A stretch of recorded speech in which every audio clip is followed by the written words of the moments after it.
And the explanation for this picture that God gave to Mandri during worship was that's the same for us. God wants to tune us in, but if we just don't get into His presence, if we don't make time for Him, we get out of tune. And then we feel like God's not speaking, or we are praying but He's not listening, or we are reading but we are not understanding. But it's this tuning thing. I've been away from Him for a while. So thanks Mandri for sharing that.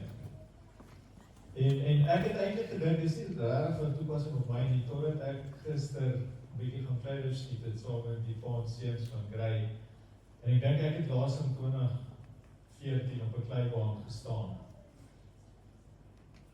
En kry nie goed raak geskiet nie. Jy dink it's natural, you must just hit it, but somehow I couldn't. It took me a while to get all the rust away. And these things come into what I want to share about this morning. So before I share, who of you ever flew in an aeroplane?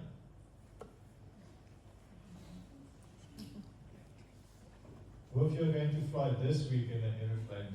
Julle moet net versigtig luister, maar het jy geweet dat 'n vliegtuig is tegnies vir byna die hele vlug van Koes af? And the reason is, the plane is aiming north, and it's flying north, but there's crosswinds, so it's still flying north, but it's moving this way. It's like the physics, maths problem. You want to cross the river, but the river is flowing this direction, and you want to cross. How quick must you, where must you aim to get to that side? So technically, in an aeroplane, you need to readjust, cross-check the pilot, the whole flight. Dit is eintlik 'n wonderwerk dat vliegtuie land op enige lughawe, nevermind die lughawe waar jy wil uitkom. En die rede is hierdie klein korreksies wat hulle die hele tyd moet neem. And you might think it's not a thing, but in 1983, the 1st of September, Korean Airlines flight KAL 007 took off in Alaska en route to South Korea. And they deviated 300 kilometers off course. It's quite a bit. So this made them end up in restricted airspace over the Soviet Union, and a fighter jet from Russia shot them down. And this was tragic. Everyone on board was killed. But how did this happen? Now here's what I think happened, because they probably put it onto autopilot, and autopilot has two modes. The one is heading. Where am I heading? You put in north or southeast, and it will head southeast. Keep on flying southeast. The other one is inertial, where the plane corrects momentarily every 5 minutes or 10 minutes. It looks for a beacon, a spot that he knows this is the coordinate, that we crossed that coordinate. So this flight, I assume, was on autopilot. After this flight, actually, the American president back then made GPS available to all commercial airlines after what happened with this flight, because they realized you can get completely lost just flying north. And it's assumed that this flight was just switched to autopilot, heading. They didn't do cross checks, or didn't do, are we actually flying over this mountain ridge? No, we're not. So then we must be either left or right of this mountain, and then you need to correct. And yes, pilots do fly on autopilot to this day, but they have more cross checks because of this flight. What happened with this flight? So dis vliegtuie en skiet en gitare, dis alles interessant, maar nou, wat is die punt vandag? By meeste van ons vlieg min of eerder nooit, behalve Christine wat hierdie week vlieg, maar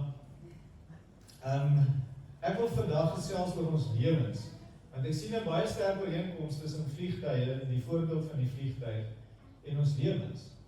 En hoe jy en ek koers hou of koers verloor. En as ek 'n onderwerp vir oggend wou gee, dit klink die lekkerste in Engels, drifting out of following Jesus. So we start with north, we start with Jesus, we start with we are heading to His kingdom, we start with that, and then we start drifting. So we start heading for Jesus, but I'm drifting and drifting and drifting, until you end up somewhere so far away from where you were heading in the beginning. And it's subtle, small increments that we don't even notice. But some might say that it's impossible. It's impossible. Once I'm saved, I'm always saved. Something we've heard in church lingo, once saved, always saved. But I just want to give you 3 short verses before I continue. 2 Timothy 4:10, don't need to look them up. In 2 Timothy 4:10, Paul says, "For Demas has forsaken me, having loved this present world, and he has departed for Thessalonica." Then in 2 Timothy 2:17, "And their message will spread like a cancer. Hymenaeus and Philetus are of this sort, who have strayed concerning the truth, saying that the resurrection is already past, and they overthrew the faith of some." And in 1 Timothy 1:19, "Keeping your faith, leaning completely on God with absolute trust and confidence in His guidance, and having a good conscience, for some people have rejected their moral compass and have made a shipwreck of their faith.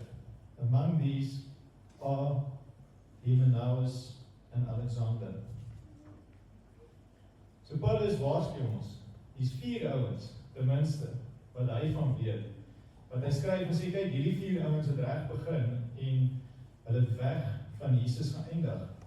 Hulle het lief geraak vir die wêreld, hulle het weggedwaal van die waarheid, en die laaste ouens het hulle gewete onderdruk, en hulle geloof het skipbreuk gelei. So, if we listen to what Paul is writing, I think these guys were on autopilot on the heading mode. We are heading to Jesus, and then at some point Paul is writing to them and saying, look, this guy just left me. This other guy started believing his own story that there's no resurrection. The resurrection is past. So they start deviating from the truth. En ek weet dat dit klink 'n bietjie vreemd, want Jesus is al wie ons volg, maar ek wil net uitwys, daar's 'n gevaar om in isolasie te volg. Dis net ek en Jesus. Jesus is die hoof. Dis net ek en hy. Want hier skryf Paulus van 4 ouens wat reg begin het. Op 'n ou end moet hy hulle aanspreek. Because, I mean, they were known as the company of Paul. So at some point, Paul had to write and say, just remember this guy. You always see him with me, but he's now left the faith. He's now back into the world. He loved this world so much that he's forsaken Jesus. So I just want to make you aware of this. This was even true for Jesus when Jesus was on earth. The most famous one we all know is Judas. He left Jesus. After sacrificing everything, he said, you know what, I'm going to betray him.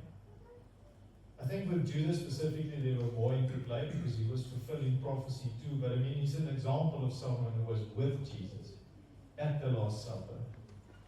He heard everything Jesus said, yet he decided in his heart, this is not true. I'm going to override this. John 6, we read that all except the 12 disciples left Jesus because of a hard saying. Baie sê, Jesus iets wat dit sit net nie lekker met my nie. Iemand hoef hande op te steek, want baie keer hoor ek iets en ek hou nie van wat ek hoor nie. En as jy Johannes 6 gaan lees, hoe meer die ouens nie gehou het van wat Jesus sê nie, hoe meer het Jesus aangehou om dit te sê waarvan hulle nie hou nie. wie nie my vlees eet nie en my bloed drink nie, het geen deel in my nie. And people say, this is a hard saying, dit is offensive, ek gaan loop, wie is hierdie ou wat dink ek moet hom eet en drink? And his disciples left. Guys that were following closely left. So how can we prevent drifting away from Jesus and not end up denying Christ? That's the heart of this morning. That how can we not drift out of Jesus? Because just in our time, in the last couple of years, many well-known worship leaders, church leaders left the faith. They just backed up and said, you know what, this Christianity thing is not working. This Jesus is not real. How do you go from being a well-known worship leader, world-known, write beautiful songs, and then you leave Jesus? I think it's this drifting thing. Hou die een oggend wakker geskrik en besluit, ek volg nie meer vir Jesus nie. Dit kom oor 'n lang tyd, bietjie, totdat hy eendag nie meer by Jesus is nie. So just the context for us where we are, as we think as a church about this, scholars argue that we are in the fourth industrial revolution. The first industrial revolution you learn about in history is mid-1700s.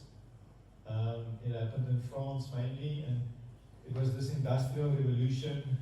Mid-1800s, there was another revolution where electricity and mass production came into being, so all of a sudden there were big factories and there were a lot of things made. It was the second one, so it was about 100 years later. And then, about 100 and something years later, at the end of the 1900s, the third industrial revolution was computers, the beginning of internet. Everything can happen a little bit quicker. They say that we are, at the moment, julle almal leef in die vierde industrial revolution. Ek weet nie geweet nie, maar apparently we are living in the fourth one. This one is AI, automation and robotics on the next level, Internet of Things.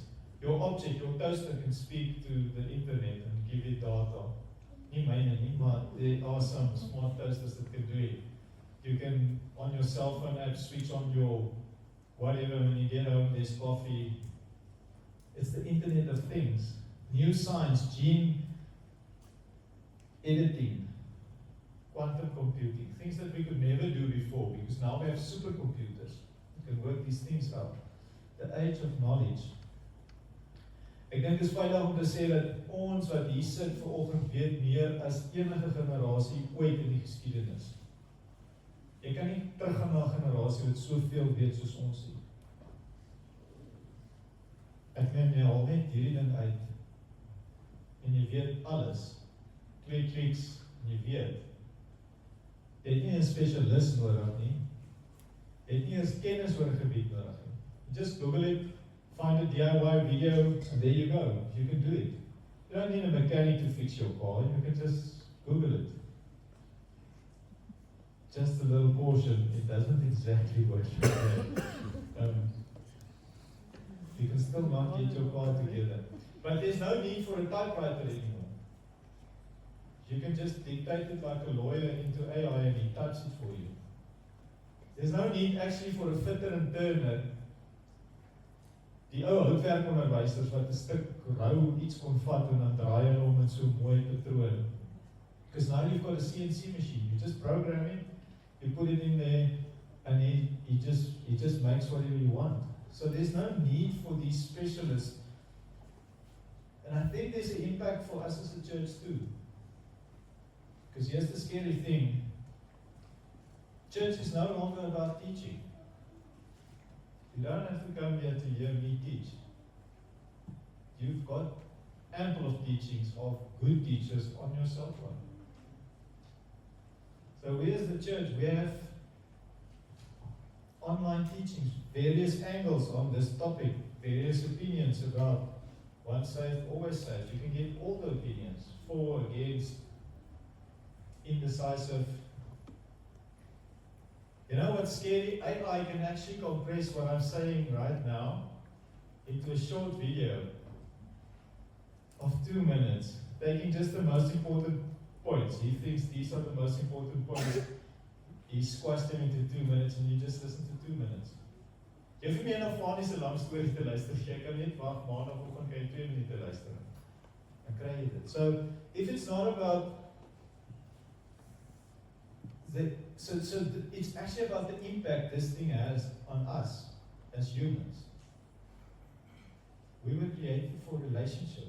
We were not created for knowledge. Knowledge is actually the original sin. We went after knowledge. We wanted to know. We wanted to have all the knowledge.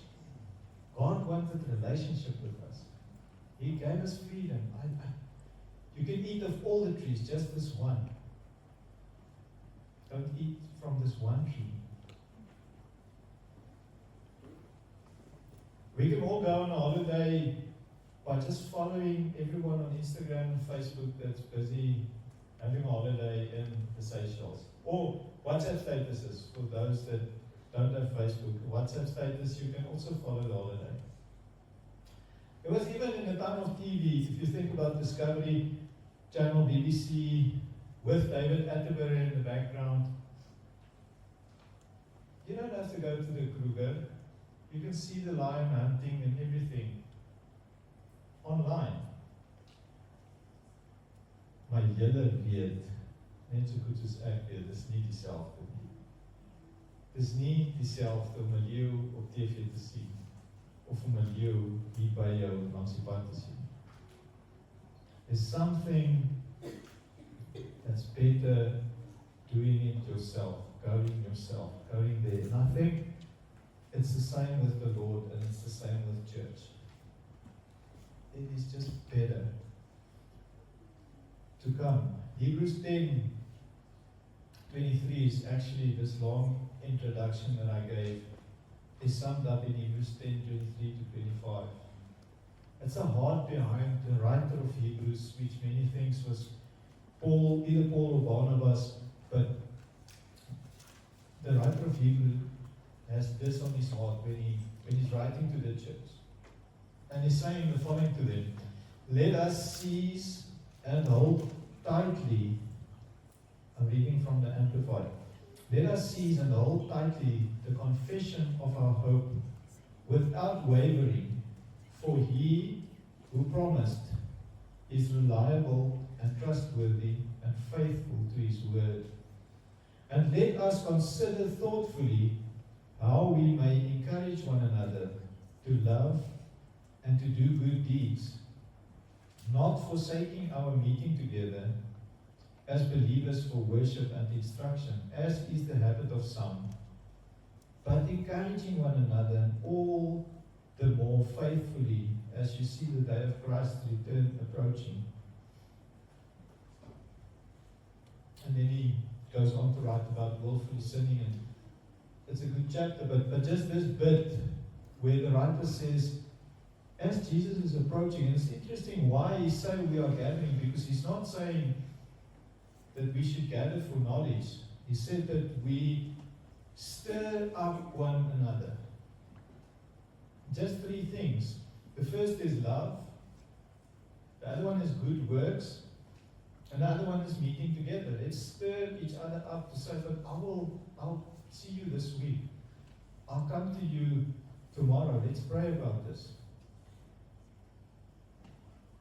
Joe, you sound loveless towards your children or towards your colleagues or towards your... Let's stir up love, good works and meeting together. Ek dink die hartseer ding van mense is ons het nie 'n autocorrect nie.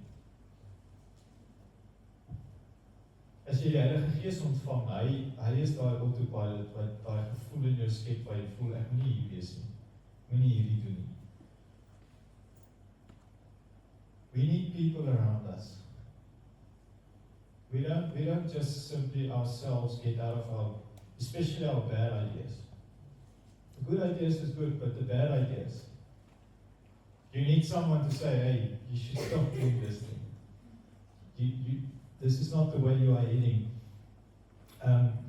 Die paar maande aan wat Dani kom praat het net in my eie lewe. Een ding wat ek genoem het is, hulle is 'n gesin nou elke aand huisgodsdiens. En jy sit en jy luister en alles is goed en mooi, en dan besef jy, wag gou, ons het ook. En dan begin jy so elke tweede aand hou, raak besig, ons skiep 1 of 2, en dan begin jy, ons doen dit net naweek, wanneer het week is. En skielik stap jy weg en jy besef, I need some correction. I've slipped into a habit of not making this a priority. It wasn't intentional, it wasn't the bad motive on my side, it was just a conviction. Thanks, Donnie, for reminding me. I must actually, we as a family must actually lead. Donnie didn't judge me or condemn me, he didn't call me out, he didn't do anything. It was just being present with him and him sharing, and I realized, shucks, I'm lacking this one thing. Ek wil ook hê wat Donnie het, ek gaan 'n verandering maak. So you see, I think our church has got the same thing in this modern age as these guys in the Hebrews got. It started little by little. We've accepted Jesus, we are together now. I can't make this week, I can't make next week. And it's good reasons. I think it's not just about Sunday, it's just excluding people out of our lives. Where Jesus included people in his life and in people's lives. And I think the thing is, we are surrounded, especially the West, I think, with a lot of good people with good intentions. So it's not that I'm isolated. I don't see myself as isolated. But this message is, on that picture with the guitar, am I in tune with God? And I realize as I go through these scriptures, God decided that his way of tuning us is through other people. This was God's decision. God doesn't stop there at number 9 Bellevue Street and say, okay, I'm going to tune you guys now. He might, but he doesn't. He gave us his Spirit, and he gave each and every one of us his Holy Spirit. And as we gather, all of a sudden we can start saying, but I want to align. I want my heart to align with this vision, with this mission. With what Andrew prayed this morning, it's literally us, group of men coming together to pray on a Friday morning. And out of that, this Friday, I said, why? Let's start church by praying for the city. Why not? We are gathering here. We gathered on a Friday. Let's take this, let's carry some of this into all of our lives. So we can now all benefit from just a group of guys coming together to pray. And our prayers are heard by God, and our city changes, and he answers our prayers. But I realize when I find myself in trouble, the only people that will actually love me enough to correct me, to help me get out of my mess, is fellow believers. But now I've isolated myself from them. I've created a gap between me and them. There's not enough relationship for them to help me. And now I'm in trouble. Andrew Selly uses this beautiful example of how we meet someone and then we start building a bridge. Relationship is building a bridge. We see each other. Where do you work? Where do you come from? How did you grow up? And we start building this bridge. And on a bridge, you can carry stuff over a bridge. I can bring you a compliment. You can bring me a compliment. Those are light, so they cross the bridge easy. But if I want to bring something heavy and say, I think you should actually not speak to your wife like that. Daai bring met 'n klein bietjie sterker wees, want jy gaan verseker vir my sê, maar jy sien hoe praat sy met my. Dit gaan jy vir my sê. En dit mag wees dat die brug breek. You just don't want to take that information. Or how can your kids speak to you like that? Nee, oor ons kinders praat. Nou dan breek die brug. En dan spoel sommer 'n stuk van die wal op weg. Nou is die kerk nog groter. And what happens is the enemy gets it right for us that this small little bridge that we try to build with so much effort and so much time, crumbles and it breaks. So the person on that side who needed the help is isolated. No one can come across to bring the message to say to you, you need to turn around, you need to stop what you're doing. And obviously there's a tension between bringing stuff to people and doing it in love and doing it to their benefit. We are not appointed as the autopilots who tell everyone every moment of every day what they are doing right and wrong. And if it's a big problem, you might get across to someone and they might listen to you. If it's an addiction and someone is like desperate, they might listen to you. But what normally happens, because this breach, this relationship is gone, the person gets so offended when you bring something across the breach. That's what normally happens. We get so offended and the breach is broken and you are cut off from help. And that's what Hebrews 10 is about. Hebrews 10 is about build those breaches. Not every Sunday, not just once a month, like in the old temple system. Once a month they gathered for sacrifice. 3 festivals a year. Do it regularly. The first church actually daily, they went from house to house breaking bread. And that's the extreme example in our society, but are we allowing people into our lives on a daily basis?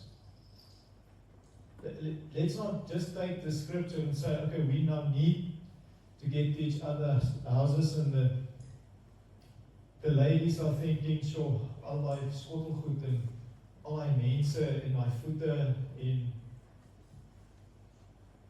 the kids are loving it because all the friends are coming, but are we allowing people daily?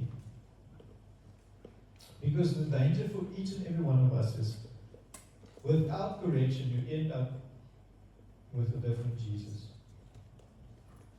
We all aim for Jesus, but we can end up with a different Jesus by drifting little by little by little. It's still north, it still says Jesus. Jesus told the following in Matthew 7:3-5, why are you looking at the speck of sawdust in your brother's eye, and you pay no attention to the plank in your own eye? How can you say to your brother, let me take the speck out of your eye, when all the time there's a plank in your own eye? You hypocrite, first take the plank out of your own eye, then you will see clearly to remove the speck from your brother's eye. Jesus is not making the point that you shouldn't remove the speck. He's just saying you are removing specks all the time from everyone and you've got a plank in your own eye. So it's a mutual thing. I also need you to point out my blind spot, where I can see everyone else's, but I can't see my own. That's why it's called the blind spot. En dit is mos nou lekkerder om fout te vind by almal anders, maar dit is nie so lekker as ander mense nou begin fout vind by jou nie. Miskien is dit net ek, maar dit is mos nou minder lekker as iemand vir jou sê dat jy verkeerd doen. But correction, connection. You see, correction is not what keeps us together. Connection is what keeps us together. But we need connection for correction. And it's not going to get easier to stay the course, to have the true Jesus. There's so many, because of this information age I just described, there's so much information and analogies, and some of these things are not even Christian anymore, but they creep in because it's part of the information. Many ways to God. God is just one God. He can be Allah one day, he can be to someone Buddha, he can be God to you if you want, he can be Jesus if you want, but it's just God, it's just a concept. Hell is just a concept. And big denominations fall into the trap of actually believing, well, maybe that's true, maybe that's correct. But will we, you and I, still be there when the Master comes? That's what we should be aiming for.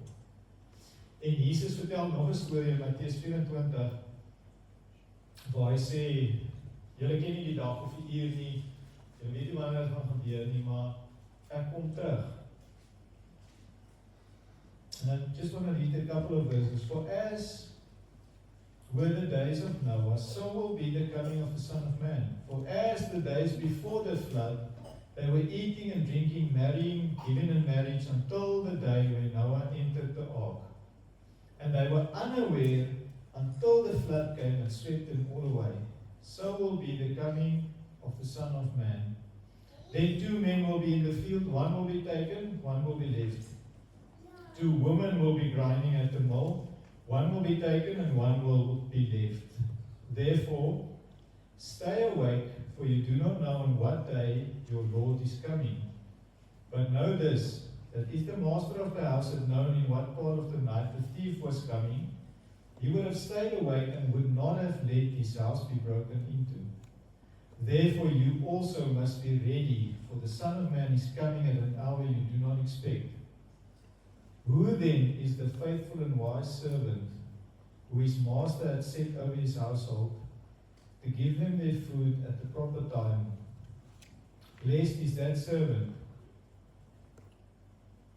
whom his master will find so doing when he comes. Waaroor praat Jesus? Want hy praat oor die wegraping, sê baie mense, hy praat oor Noag se tyd. Waar gaan hierdie stuk? Die dae van Noag, mense het geleef asof hulle gode is, mense het gedoen wat hulle wil. En toe gaan hierdie gesin in 'n boot in, en die mense gaan in aan. En toe kom die water. And Jesus is saying, you must remember that, remember what happened there. So will be when I'm coming back. People will just be going to work, going to school, and then he comes. People will just be going into battle or out of battle or on a vacation, and then Jesus comes. It will be like in the days of Noah. And then I realize often the scripture is used to say, but when will we be taken? But there was a movie also taken, where the one guy stayed and the rest, or what was the rapture, what it called, so movie that he uitbeeld. But I think it means something different to me if I read it in the context of this morning conversation, and if I carry on where Jesus ends the story, the same story, by talking about 2 faithful servants, or 2 servants. The one was faithful and the one wasn't. The one will be taken and the one will not. Some explanations say the one will be taken to judgment and the other one will be left. So one will be taken to be judged, the other one will be left in God's kingdom. And it just puts a different angle on it, because when Jesus comes for me, whenever he comes, and for some people, he came this morning while I was preaching. For some, there die people every minute, every how many seconds. So Jesus came for that person. Was he or she ready for him? Are you taken or are you left? Are you with him or are you not with him? Jy weet nie wanneer Jesus jou kom haal nie. In die veld, by die meelsteen, in jou slaap, tydens jou rugby-wedstryd. Jy weet nie. Maar wanneer hy kom, is jy reg. Dis eintlik wat Jesus hier oor praat. Because the coming of the Son of Man will be like a thief in the night for everyone. It's not for us to predict when, it's for if he stands before you today, are you ready to say, yes Lord, here I am. I'm your faithful servant. Are you ready? The question is not rapture or tribulation. Jesus is warning, I'm coming like the flood in the day of Noah. No one expected it, no one knew it, no one believed it. Because they did it for 120 years, they never believed Noah, who said, there's a flood coming. There's rain coming and a flood coming. 2 things that never happened before Noah.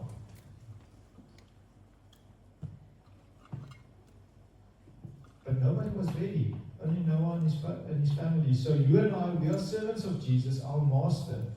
And he says there were 2 servants. So they were both serving Jesus. There were 2 servants. The one said, I'll help each other, I'll gather, I'll serve them what Jesus said. We ought to serve people with His word while He's away. We are here to remind each other, invite someone to have that coffee, invite someone to church, invite someone to be part of our lives, pray for each other, not just once or not just once a month or that one time when I prayed for you.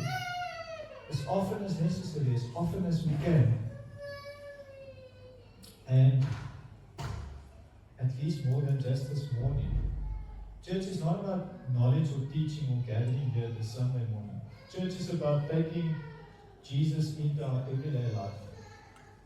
The rest of the week. So, if the Bible says we should gather, we can all be clear on the fact that God does not need our gathering. God het dit nie nodig dat jy en ek hom aanbid nie. Hy sal steeds God wees as ek ophou om hom te aanbid. God sal steeds okay wees as ons nie vanoggend by mekaar gekom het. So God het nie gatherings gegee vir hom nie. He gave it for us because He knew we should rub shoulder with each other. We should be aware of each other. We need to stay on course. To keep focusing on the most important things, because Jesus warns the other servant, Matthew 24, 50, 51, the master of that servant who is wicked and saved. Now remember, this is a servant of Jesus. But this is what He said, my master is delayed, and he begins to beat his fellow servants and eat and drinks with the drunkards. But the master will come on a day that he does not know. He will cut him in two and put him with the hypocrites. In that place there will be a weeping and a gnashing of teeth. One servant was taken to be with Jesus. The other servant, when the master came back, was cast out into hell. Not a message we in the modern church often talk about, but that's the finality, that's the final verdict. Can we be faithful in the end? That's why Jesus said, when I, the master, come back, can I still find you faithfully following me? Faithfully busy with, we should pray for this person. I should really go and visit this person. This guy needs Jesus. And I know we all try and we all fail and we all do things right. Jesus was saying, don't be perfect, just be like the faithful servant. For him it was also tough to keep on feeding, keep on helping, keep on trying. For the other one said, the master's not coming back, not in my time anyway. So we might as well live a little, do something else. And I think the invitation is to join this church, to walk with us, to build strong relationships that's strong enough to stay through difficult times. That I have a strong enough relationship that when I'm really in trouble, you guys know me well enough to reach out to me and say, we want to help you. We often get this sticky situation where you need correction, but there's no relationship. And if we correct you in this church, I promise you there's at least 15 churches in this city that will not correct you for that specific thing. So you don't have to stay here. The disciple Paul is saying, you know what, this guy was with me, but I have to write to you that he decided to go on. He's doing his own thing now. And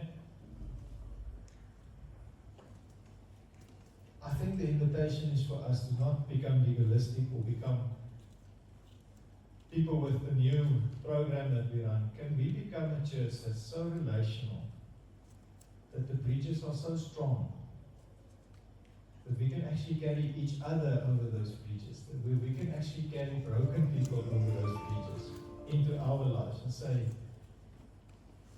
I see you in a difficult place, but come to us. I think that's what this story Jesus was talking about, the faithful servant. He was helping, reaching out, touching, and that, I think, is what the Hebrew writers were saying. It's not a slogan for churches to say, guys, you need to attend, because if you don't, you must feel guilty about it. That's not what the scripture is about. Hierdie skrif gaan eintlik oor 'n vliegtuigvoorbeeld van jy kon daai klein verstellings, die gitaarvoorbeeld is eintlik so mooi. Jy klein bietjie stel. En dis ook al land vanoggend. Ek het voor die tyd eintlik vir Jess gevra om ons getuienis deel, maar ek hoor Ada sê jy gedeel. Net om dit saam te vat. Ek hoor jy het 'n krisis, maar I just want to share shortly. Last week I had a short conversation with Bondry, but church happened and we didn't get to really talk to one another. And we said, no, we'll catch up with one another later. And we wanted to arrange for a meeting that Sunday afternoon, but we just didn't get to one another. And we arranged that like, okay, no, tomorrow morning at 10 o'clock, we'll see each other for a coffee, our families in their house. And not knowing that it was going to be a cold, miserable, rainy day.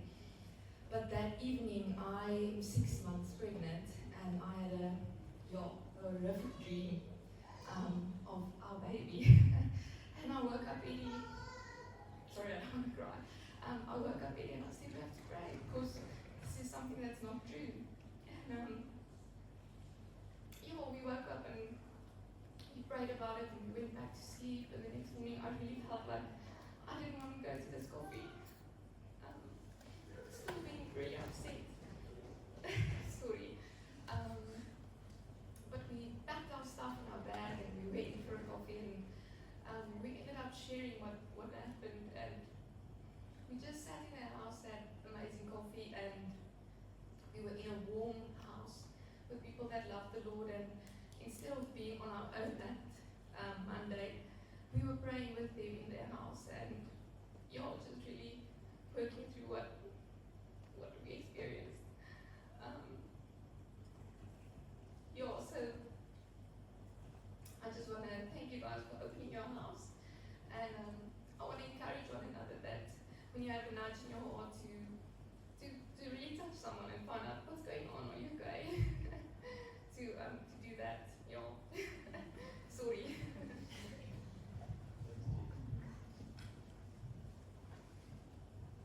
That's Hebrews 10.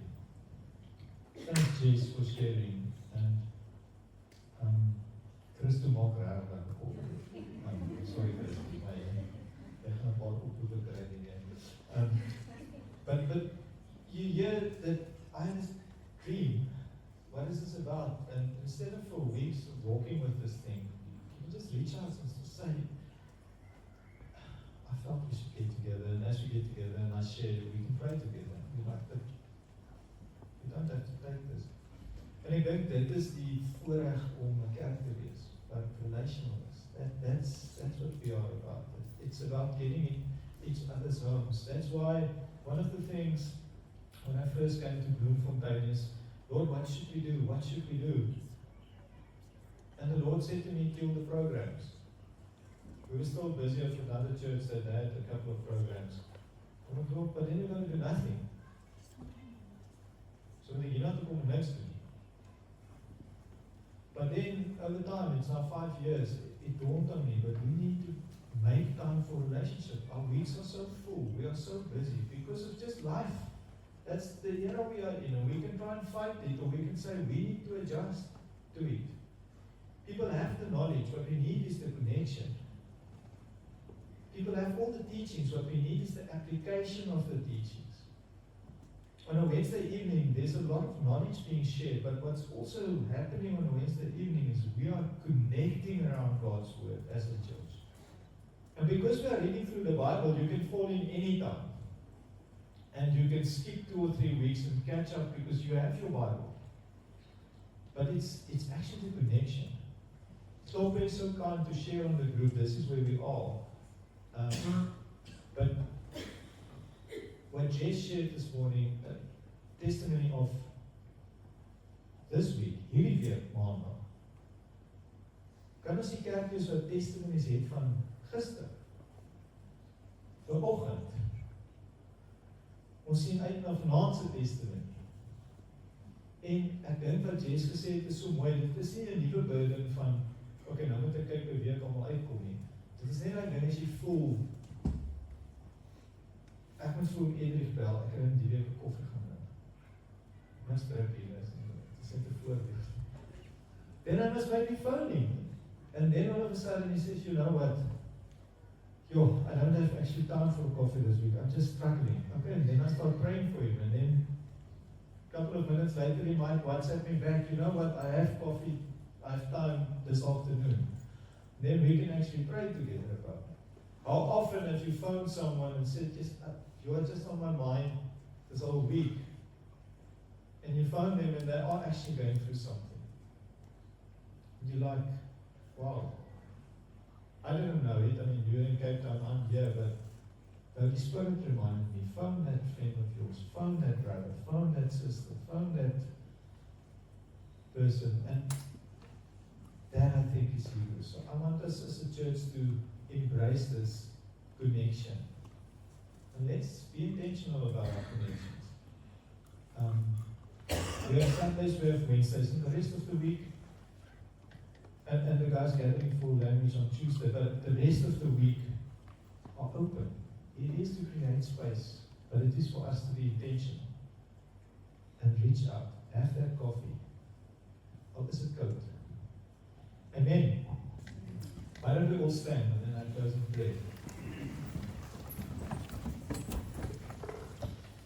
Here, dankie vir u woord. Dankie Here vir